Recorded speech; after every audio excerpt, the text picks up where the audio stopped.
Sejam muito bem-vindos a uma sequência de transmissões que começou no YouTube ontem, né? Todas as segundas-feiras, às 8 horas da noite, geralmente eu faço uma transmissão no YouTube de pintura ao vivo, né? Que para quem está chegando aqui no meu Instagram e não sabe, eu tenho um canal no YouTube e eu faço as lives de segunda-feira.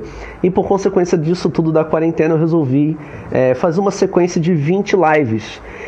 O que vai acontecer? Eu vou continuar fazendo as transmissões às segundas-feiras no YouTube às 8 horas. E de terça a sexta-feira, durante 4 semaninhas, eu vou fazer uma sequência de transmissões aqui no Instagram. E essa sequência de transmissões, elas acontecerão às 7 horas da noite. Eu apelidei carinhosamente essa sequência de transmissões de Arte às 7. A ideia desse projeto é criar um ambiente onde nós possamos conversar sobre várias questões que permeiam aí a cabeça de alguém que está querendo começar a pintar, na pintura a óleo realista. Então, esse é mais ou menos o objetivo das nossas transmissões, do Arte às 7. Então, o tema de hoje vai ser: por que pintar realismo no século XXI, no tempo da fotografia digital, do cinema 3D e da TV de 4K. Mas antes de eu explicar, né, por que você tem que pintar realismo mesmo estando no século XXI, eu tenho que fazer uma introdução mais ou menos do que exatamente seria realismo. Porque se nós começarmos a tratar de realismo como escola ou como corrente de escolas pictóricas, a gente vai tender demais para essa coisa toda de história da arte e tudo mais.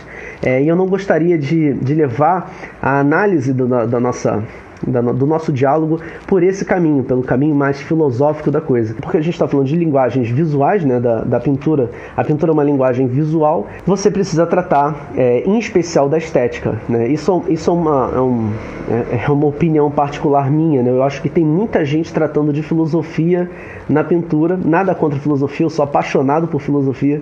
Eu só acho que as artes precisam existir. Você tem que ter filosofia dentro das artes, mas o ponto principal da pintura ainda precisa ser a pintura, né? Não dá para você fazer pintura sem fugir da linguagem visual. E a linguagem visual ela precisa comunicar através do campo visual, né? Não necessariamente, não deveria existir a necessidade de você ter um texto, escrever um texto para segurar o seu trabalho. Esse é mais ou menos o campo que nós vamos discutir essa transmissão, né? Então, eu quero esclarecer para vocês, quando eu digo realismo, tá? Existe muita divergência dentro dessa palavra, né? Eu estou falando sobre naturalismo e realismo, ou seja, não como escolas, mas sim com a forma como o ser humano tem de se comunicar de forma visual, ou seja, a estética do trabalho. Então, existiram várias correntes com vários nomes que faziam realismo, ou seja, realismo nesse caso, como eu estou falando de estética visual, a gente está falando de pessoas que copiam a realidade, pessoas que copiam o real. Então, se você tratar essa questão apenas no campo estético, você vai perceber que existem muitas pessoas com muitos equívocos a respeito do que seria exatamente realismo e com muitas dúvidas a respeito de como tratar a arte realista, né? Então eu vou fazer algumas colocações sobre esses fatos e aí vocês vão poder tirar suas conclusões a respeito disso, né? Quando eu coloco por que pintar realismo no século XXI, é porque eu tive a ideia de fazer essa transmissão baseado num hater que mandou uma série de e-mails para mim, e ele falou que o realismo ele resolvia com a câmera fotográfica dele, com a Canon, né? Ele tinha uma Canon e ele falou: a questão do realismo eu resolvo com a minha câmera fotográfica. A questão da arte é uma coisa muito mais complexa, muito mais filosófica, e você não pode ignorar as correntes estilísticas modernas e contemporâneas e pós-contemporâneas. E aí isso gerou uma grande discussão, e eu sempre escutei muitas pessoas falando de arte, né, com muitas verdades, né, tipo, essa é a verdade absoluta. Isso me incomodou muito, sobretudo na forma como elas tratavam o intuito de você fazer uma pintura realista, né? Mas a questão disso tudo é que existem formas e formas de você olhar a questão da cópia da realidade. Então eu vou colocar, vou seguir o raciocínio para poder não ficar muito bagunçado para vocês, tá? As pessoas, o primeiro ponto que eu queria falar é que as pessoas confundem realismo com pintura de imaginação.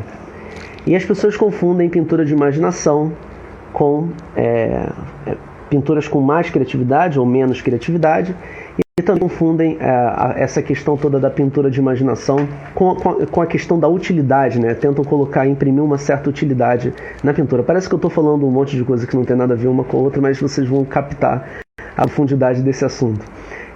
Vamos lá, pintura de imaginação, ela surgiu da necessidade dos artistas de trabalharem elementos como quadrinhos, elementos como ilustração, elementos onde você precisa imaginar um determinado mundo que não é exatamente esse mundo que nós estamos, mas eles pegam elementos do mundo real, né? E aí começou a existir principalmente no século XXI, começou a existir uma corrente de pintores que pintavam sem referência visual, né? Que decoravam uma série de arquétipos visuais, e baseado nesses arquétipos, eles arrumavam esses arquétipos, esses elementos visuais, de uma certa forma no espaço da tela, e aí ficava uma pintura relativamente bonita. Algumas pessoas se saíam muito bem, outras pessoas se saíam muito mal, mas assim como qualquer pintura, né? Mas tinha um certo grau de preocupação com o real, mas não que aquela imagem realmente exista ou que aquela imagem realmente vá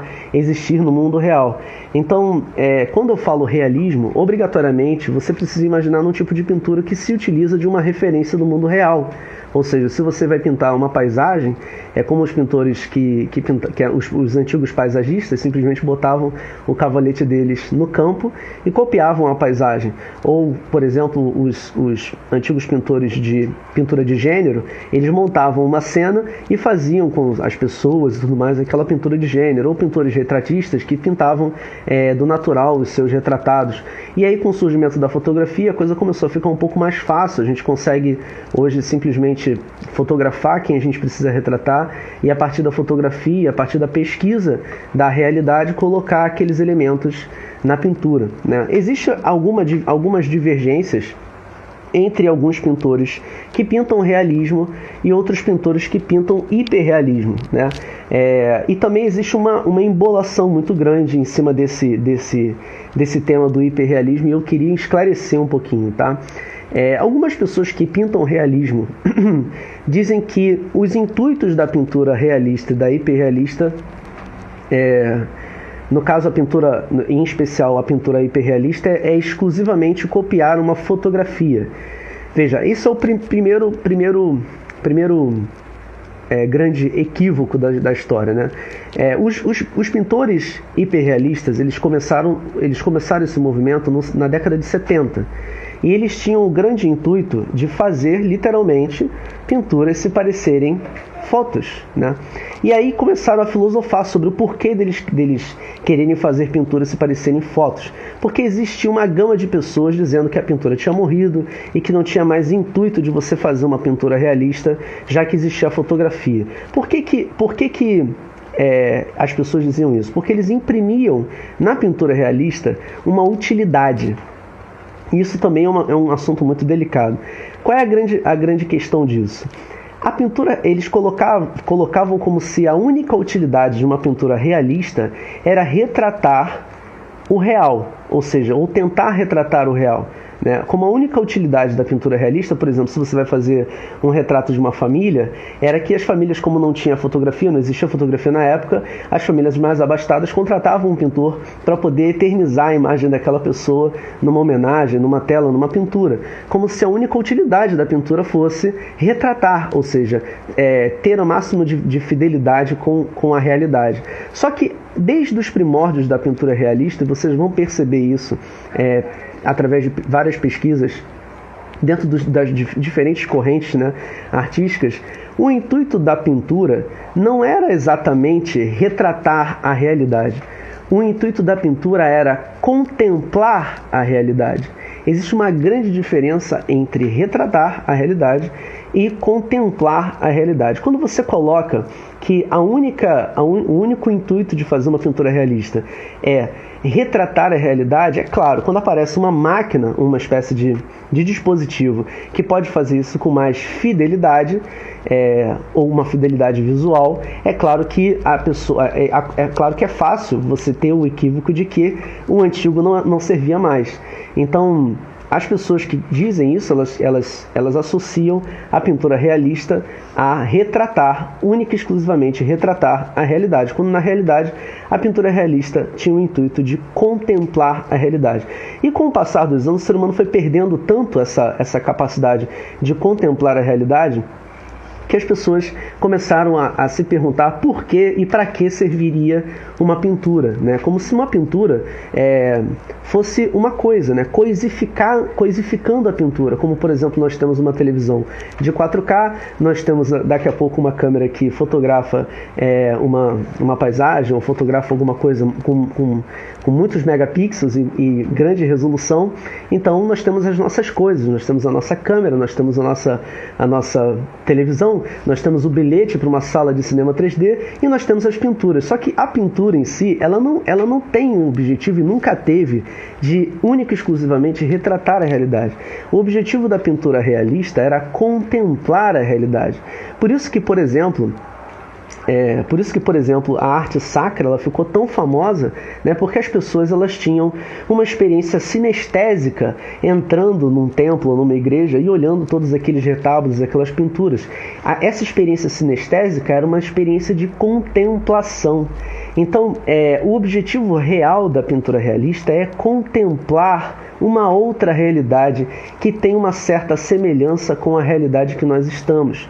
Mas essa outra realidade, repara que daqui a pouco a gente vai chegar nessa questão da transcodificação da realidade, que não era problematizado até começarem a problematizar a questão da utilidade da pintura realista.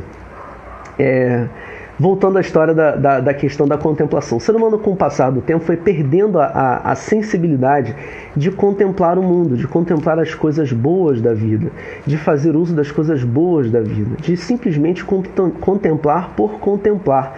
Vejam só, vocês que por exemplo, as batalhas da Idade Média, as pinturas sacras, elas eram criadas para simplesmente o ser humano se prostrar diante daquilo ali e olhar e falar, caramba, mas que belo, mas que maravilha, olha só, e passavam horas e horas e horas contemplando um retábulo, contemplando um afresco, contemplando uma pintura, seja lá qual for, né? Porque o intuito era simplesmente você entrar em contato com a natureza, entrar em contato com a beleza da vida, né? E essa beleza ela tá intrínseca no ato do artista ser um co-criador da realidade, do artista ser uma pessoa que cria a sua própria realidade.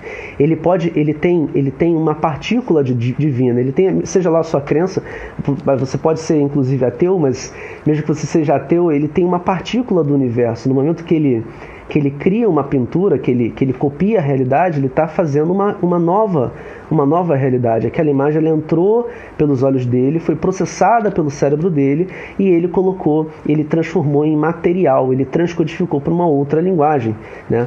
Então, quando você, voltando àquela história da utilidade da pintura, é claro que se você aplicar uma utilidade na pintura a óleo, ela vai se parecer uma coisa completamente desinteressante no mundo que nós vivemos, quando a gente tem a fotografia digital cada vez com mais megapixels, quando você tem o cinema 3D, quando você tem tantos outros elementos da TV em 4K. É claro que se você colocar uma utilidade na pintura, ela vai perder o seu interesse, né? a sua principal característica pelos olhos dessa galera que acha que a pintura tem uma utilidade. Então a pintura, no caso, a utilidade da pintura em si é a contemplação. Existem alguns teóricos que chamam a pintura realista de arte contemplativa. Então nós temos duas correntes estilísticas que não seriam, na verdade, duas correntes estilísticas, seriam duas correntes de pensamento, que seriam a arte contemplativa e a arte reflexiva. Vejam vocês, a arte reflexiva é a arte em que você obrigatoriamente precisa parar diante da pintura e filosofar sobre ela, sobretudo as artes que a filosofia é muito mais importante do que exatamente como foi retratado ou como foi pintado, o que foi pintado. Mas no caso das artes contemplativas, o foco principal, a grande utilidade delas é a contemplação do ser humano sobre aquela nova realidade. Por isso que eu discordo profundamente quando muitos artistas realistas dizem que o hiperrealismo não é uma categoria do realismo, porque o grande intuito dos fotorrealistas da época, é claro que eles se utilizaram de fotografias para criar uma nova linguagem pictórica do realismo, mas ainda assim era a grande vontade de retomar essa contemplação. E eles utilizaram um gatilho muito especial para poder fazer isso, os fotorrealistas. Como as pessoas nunca tinham entrado em contato com uma pintura tão realista, ou seja, com uma pintura que se parecia tanto com a realidade, entre aspas, isso causava um choque nas pessoas. As pessoas falavam: nossa, que interessante essa cena. Aí alguém comentava: é uma pintura. A pessoa: o quê? É uma pintura? Esse choque, esse descolamento da realidade obrigava a pessoa a contemplar a pintura. Então, o único intuito dos fotorrealistas era retomar essa grande beleza da contemplação na pintura a óleo, ou na pintura, seja lá qual for. Então, por que o hiperrealismo ele é também uma arte legitimamente realista? Porque assim como no realismo, no hiperrealismo o intuito principal é você parar e contemplar aquela pintura. Mas tem artistas hiperrealistas que pintam cenas agressivas, que pintam cenas de sangue, que pintam cenas grotescas. É claro que existe. E é claro que essas cenas também devem ser contempladas se você sentir essa necessidade. Porque quando eu digo contemplação, é claro que a gente já associa a beleza, mas a beleza é uma coisa tão subjetiva que você pode ver beleza em uma cena, em uma cadeira pegando fogo, ou diversos outros assuntos. Você pode ver beleza nas pinceladas, você pode ver beleza no carinho, na forma como o artista retratou e transcodificou aquela imagem do mundo real. Quando algumas pessoas colocam assim: porque a pintura hiperrealista ela está fazendo uma sub-arte, né? Porque ela tá se valendo de uma fotografia para pintar, para fazer uma pintura, no caso, né?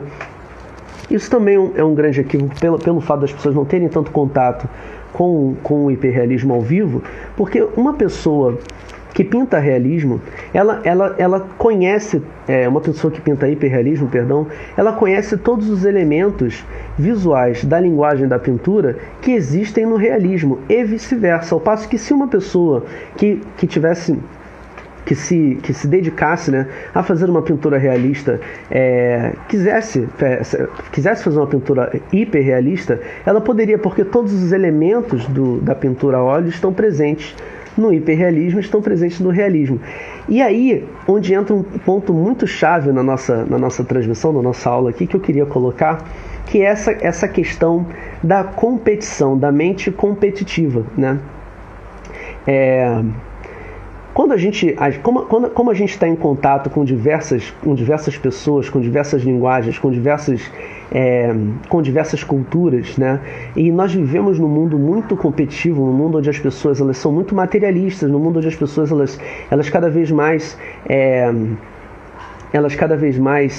querem levar a melhor, querem competir, querem superar alguém, ou seja, não superar a si mesmo. As pessoas tendem a colocar a pintura realista e a pintura hiperrealista como um nível de competição, porque o ser humano que está com essa mente, está dominado por essa mente competitiva, a gente está todos os dias, a todos os momentos, precisando competir uns com os outros, que a gente não consegue conceber que uma coisa pode estar certa e uma outra coisa pode também estar certa. A gente vive num mundo onde só existe certo e errado, não existe certo e errado. ou certo e certo, ou errado e errado. A gente não está acostumado com essa visão. A gente tem uma visão que obriga a gente a escolher. Só que nas artes você não pode colocar, não pode imprimir essa visão de mente competitiva, porque a pintura, em especial a pintura realista e hiperrealista, não é uma competição de quem faz a pintura mais real, mas sim quem consegue fazer o espectador contemplar mais uma determinada cena. E não é uma competição, porque o espectador que contempla uma cena contempla outras cenas. Nós estamos, se você for para o campo, se você for para uma floresta, se você for para a praia, você está a todo momento contemplando diversas faces da natureza. Então a pintura realista e hiperrealista são apenas notas de uma mesma escala. Não tem como você dizer, não dá para você discordar da nota Lá. Não dá para você perguntar, Lá é melhor do que Dó ou Dó é melhor do que Lá. Não existe Dó é melhor do que Lá. Para você construir um acorde, você vai precisar de Dó, e você vai precisar de Lá, e você vai precisar de Si. Então não é quem é melhor ou quem é pior, na verdade é quem consegue produzir uma série de elementos visuais que vai fazer com que o espectador tenha esse estado de contemplação.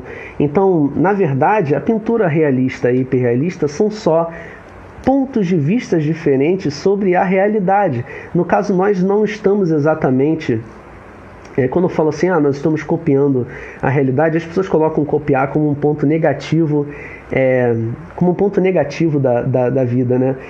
Quando a gente está copiando a realidade, a gente está pensando uma partícula da divindade, uma partícula do universo para a gente está se apropriando da realidade. E a forma como você vê a sua realidade, essa realidade, é completamente diferente da do seu outro colega. E ao passo que, se você colocar quem está acostumado a ver muito pintura, e eu gostaria que vocês criassem esse hábito de ver muito pintura, sobretudo pinturas realistas, vocês vão perceber que bons artistas, no sentido de qualidade técnica, vão produzir excelentes artes contemplativas, seja realista ou hiperrealista, ao passo que, se você colocar diversos artistas hiperrealistas na mesma sala, você vai conseguir perceber que cada um deles captou, mas não a temática, mas sim a caligrafia, a forma como eles transcodificaram a imagem do mundo real para a pintura. E por que eu estou falando tudo isso? Tá? Isso tudo tem a ver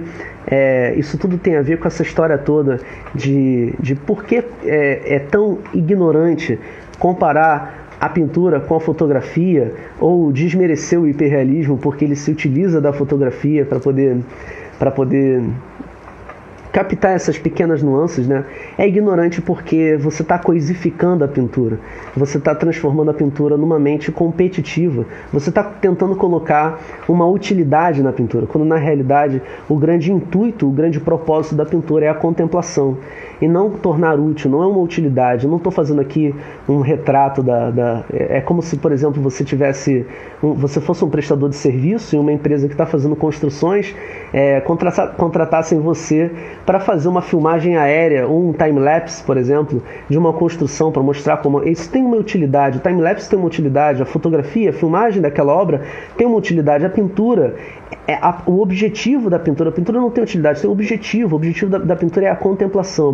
A pintura contemplativa, a arte contemplativa, é a contemplação, é o ser humano de se prostrar diante daquele elemento visual e falar: caramba, cara, como eu sou pequeno, caramba, como o mundo é grande, como as possibilidades artísticas, as possibilidades intelectuais são infinitas. Então a grande ignorância desse discurso de que por que pintar realismo se já tem fotografia, eu resolvo o realismo com uma fotografia, é que não é uma utilidade, é um propósito. É o propósito da contemplação. Bom, dentro desse assunto de por que pintar realismo, mesmo nós estando no século XXI, a gente parece absurdo eu levantar esse tópico, mas por que é importante você pintar realismo, né? E quando eu coloco o porquê é importante você pintar realismo, mediante a tantas linguagens, tantas possibilidades, né? Eu queria falar sobre um experimento que fizeram, que eu tenho até anotado aqui o apelido do experimento, mas vocês podem pesquisar na internet. O apelido, são 2 experimentos, na verdade, né? O primeiro experimento ele foi apelidado de a mensagem da água, e o segundo experimento foi o experimento do arroz. São dois tópicos, né? Um é a mensagem da água e o outro é o experimento do arroz.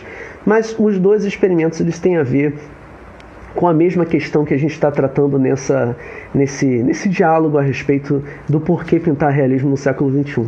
A grande sacada do experimento da mensagem da água foi que alguns cientistas colocaram 2 frascos, né, de água e expuseram, né, em lugares diferentes, expuseram esses frascos a mensagens verbais, né, a sons distintos. Alguns sons eram sons de tristeza, de melancolia, de raiva, de dor, de ódio, palavras em diversos idiomas de dor, de ódio, de raiva, e sons agressivos, barulhos. E o outro frasco eles expuseram com música clássica, com coisas belas, palavras de amor, palavras de carinho e tudo mais. E o que foi engraçado é que quando eles foram analisar a molécula da água, né, eles criaram diversos cristais de diversas formas. Mas, sobretudo, o mais importante é que o frasco que ficou exposto a várias palavras negativas, a várias coisas negativas, coisas barulhentas e tudo mais, coisas feias, né, as moléculas da água ficaram disformes. Quando eles foram observar as outras moléculas, né, do outro frasco que foi exposto a coisas bonitas, a coisas belas, a palavras belas, a músicas estupendas, as moléculas criaram cristais, criaram formas belíssimas, né? Então isso faz a gente refletir um pouco do porquê escolher e porquê seguir a arte contemplativa, né? E sobretudo por que escolher temas que remetam as pessoas a sentimentos bons, por que escolher temas que remetam as pessoas à contemplação da natureza, à contemplação do belo, à contemplação, porque assim, o nosso corpo é feito de aproximadamente de 60% a 70% de água, né? E se essas moléculas elas foram alteradas dessa forma, né, sendo expostas a coisas ruins, então significa que a nossa realidade ela também pode ser mudada de acordo com o que você entra em contato, né? É claro que nós somos seres sinestésicos e nós entramos em contato com diversos elementos ao longo da nossa vida, como contatos visuais, contatos auditivos, né? E esses contatos eles alteram a forma como nós vamos nos dispor diante do mundo. E é claro que a nossa realidade está exatamente inserida nesse contexto todo. Então, quando você para olhar uma pintura no museu, quando você para contemplar a natureza ou contemplar uma obra de arte, você está contribuindo para construir uma realidade na sua vida boa, uma realidade de qualidade de vida. Então, pintar está completamente relacionado à qualidade da sua vida, à qualidade de realização, à qualidade de criação, à sua capacidade de cocriação da sua própria realidade. É por isso que pintar, sobretudo pintar coisas que são positivas, inclusive a gente está falando sobre arte contemplativa, né?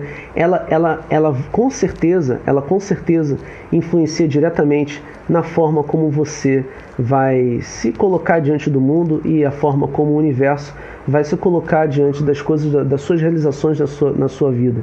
Então esse experimento, eu falei também do experimento do arroz, né? Porque escreveram, eu falei do contato visual, só que faltou falar sobre o experimento do arroz. O experimento do arroz foi bem parecido, mas eles escreveram no rótulo do arroz, né? Eu amo você, e no outro frasco eles colocaram eu odeio você.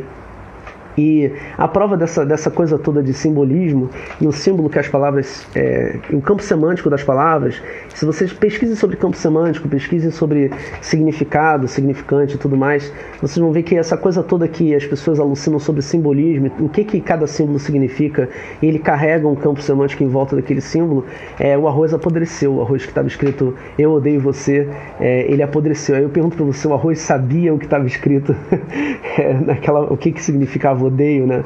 Então pode parecer uma grande viagem o que eu estou falando a respeito desses experimentos, mas eles estão diretamente relacionados ao campo visual e ao campo sinestésico. E a pintura contemplativa, ela está relacionada ao campo sinestésico. Nós somos seres sinestésicos, então nós recebemos estímulos de diversos pontos, em diversos meios. Então, pintar realismo, sobretudo fazer arte contemplativa, ela é sim um grande benefício, porque, voltando àquela história, não é exatamente a utilidade, mas sim o propósito pelo qual você está fazendo aquilo ali. Essa fala, né, de que eu resolvo o realismo com uma fotografia, ela coloca como se o realismo ele pudesse ser resolvido, né? Ora, nós estamos falando de uma coisa, eu sempre brinco, né, que você não pode terminar uma pintura, você simplesmente termina o seu objetivo inicial, né? Se você começa a pintura com um objetivo final específico, você pode dizer que aquela pintura foi concluída porque você cumpriu o objetivo que você tinha com aquela pintura. Mas se você não tem objetivo nenhum, é claro que fica muito difícil você dizer se você terminou ou não. Se você tem um processo muito bem definido e você chega até o final do processo, você pode dizer, terminei a pintura. Mas não que a pintura realmente tenha sido terminada. Então, a pintura realista, ela vai expor você a uma complexidade técnica que vai desenvolver as suas habilidades motoras num grau que as pessoas normais, né, eu não estou desmerecendo ninguém, mas as pessoas que não foram expostas a esse grau de complexidade motora, elas não vão poder usufruir de todas as possibilidades que o realismo e que a pintura a óleo realista ela pode dispor, né, para você e para a sua vida. Ao passo que eu já vi muitas pessoas que pesquisaram profundamente realismo e depois elas foram se colocar diante de outros elementos, diante de outras atividades, elas tinham resultados, elas tiveram um grau de excelência muito maior do que outras pessoas que não haviam sido expostas a essas complexidades técnicas. A questão é que no realismo você não tem como você não transcender diante de uma pintura. Não dá para você ficar 4 horas, 8 horas, 6 horas, 12 horas, 14 horas diante de uma pintura e não olhar para dentro. Não tem como. Então, além de você desenvolver as suas capacidades motoras, você também desenvolve as suas capacidades intelectuais. Porque a grande sabedoria está na capacidade do ser humano de se autoanalisar, de se autoavaliar, de se autojulgar, de se autoperceber. Então a pintura é uma atividade que ela estimula o seu cérebro em diversos campos, em diversas possibilidades. É por isso que, e sobretudo a pintura realista, porque o nível de virtuosismo técnico que você precisa desenvolver para copiar fenômenos ópticos, por exemplo, é um nível tão alto que você começa a fazer outras coisas, outros elementos no seu cotidiano com o mínimo de esforço, porque você já está tão habituado a ter esse nível de atividade cerebral que quando você se coloca diante de outros elementos que não diminuindo outras artes, não diminuindo outras atividades, mas elas costumam parecer fáceis para uma pessoa que passa tantas horas tentando executar esses fenômenos, tentando executar esses elementos. Então a pintura a óleo realista ela é extremamente potente no sentido de você desenvolver as suas capacidades motoras e intelectuais pelo tempo que você passa diante da tela, pelo tempo que você passa fazendo aquele trabalho e com tanto preciosismo, com tanto esmero, com tanta qualidade. É por isso que a pintura a óleo realista ela é tão boa, e sobretudo quando eu falo pintura a óleo, mas tem a pintura acrílica, tem a aquarela, é claro que existem outras técnicas e existem outros procedimentos que também te ajudam. O meu objetivo aqui, eu estou falando sobre pintura a óleo, mas poderia ser pintura acrílica, realista. Existem vários artistas que também fazem realismo com acrílico, existem vários artistas que fazem realismo com carvão, com pastel seco, com grafite. Esses elementos artísticos, essas possibilidades, essas habilidades que você pode desenvolver, elas vão desenvolver sim diversas áreas ao longo da sua vida, e aí você pode usar isso daí para várias coisas, inclusive se você quiser fazer isso é sua profissão. Isso também a gente vai tratar sobre esse assunto, né? Tem muitas pessoas que dizem que pintura não é profissão, não tem como você viver de arte, mas isso é um assunto delicado, e eu tenho meus temas aqui, eu não sei exatamente se todos eles estão aqui, mas esse tema também vai ser tratado nesse conjunto de transmissões. Bom, eu acho que com isso eu consegui mais ou menos fazer um apanhado geral, frisando para vocês terem isso bem colocado na mente de vocês, que a pintura realista ela não tem um intuito, ela não tem, uma utilidade de retratar a realidade, mas sim ela tem um propósito de contemplar a realidade. São coisas completamente distintas, e é por isso que realismo e hiperrealismo são elementos, né? São notas de uma mesma escala, porque elas estão diretamente relacionadas à forma como o ser humano contempla o que ele está vendo.